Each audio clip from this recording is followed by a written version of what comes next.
Hey everyone, today we're going to review the parts of a box plot and talk about how to create a box plot. So yesterday we learned about box plots, that they show 5 different values of our data. Okay, so we have the minimum value, which is also called the lower extreme. Okay, so that's the smallest number in our data set. Then we have the lower quartile, which is also quartile 1. Okay, then we have the median.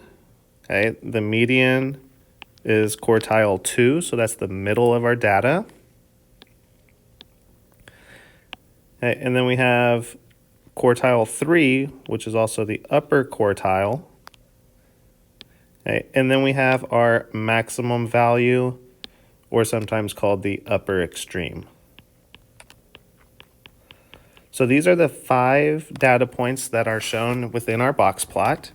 Okay, and remember, since it's split up into quarters, okay, all of our data is split up into sets of 25%. So from the lower extreme to quartile 1, that's the first 25% of our data. Okay, from quartile 1 to quartile 2, or the median, is the second 25%.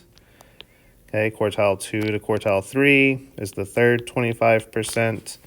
And then from quartile 3 to the maximum is our last 25%.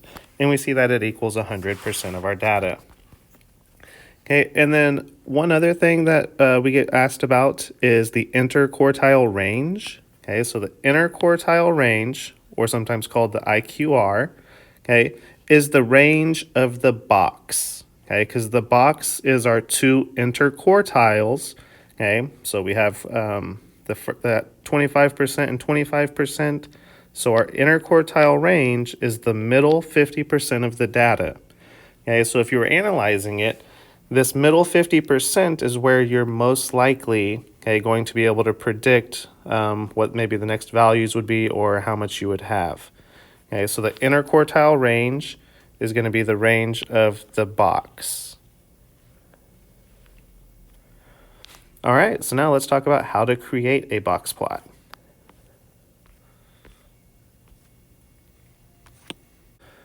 Okay, now let's talk about creating a box plot from a set of data. So the first thing we want to do is put our values in order from least to greatest. Okay, so we have 4, 7, 8, 9, 11, 12, 13, 15, and 20. Okay, now that we have our data in order from least to greatest, we can now start identifying our 5 values needed for a box plot. So first we need the minimum, which is the smallest number, so 4. Okay, then we can do the maximum. So the biggest number is 20. Okay, then we would want to find the median. Okay, so we can find the number in the middle.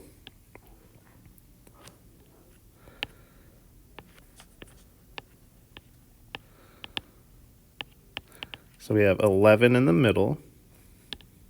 So 11 is our median. Okay, and then we want to find quartile 1 and quartile 3.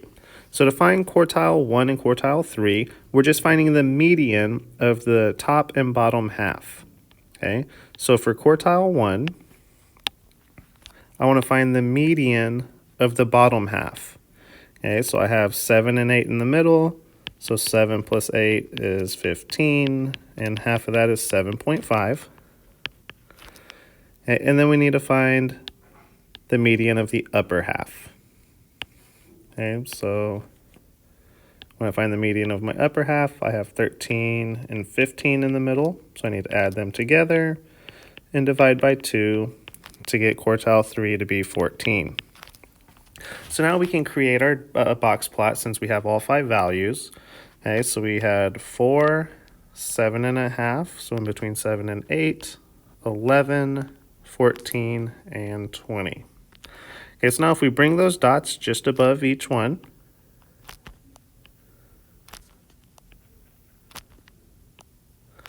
okay, remember this was our min, Q1, median, Q3, and max. Okay, so Q1 and Q3 make our box. That's our interquartile. And then we put a line for the median. And then we connect, okay, the minimum to quarter 1 and the maximum to quarter 3. And now we have our box plot. Okay, two other things we can find on a box plot is also the range and the interquartile range. Okay, so to find the range, we do our maximum minus the minimum. So 20 minus 4, we have a range of 16. And now to find the interquartile range, we're finding the range of the inter two quartiles, so the range of the box. Okay, so quarter 3 was at 14. Okay, quarter 1 was at 7.5. So 14 minus 7.5. Okay, it gives us an interquartile range of 6.5. Okay, so we used our data to find the 5 values needed, and then we were also able to find the range and the interquartile range.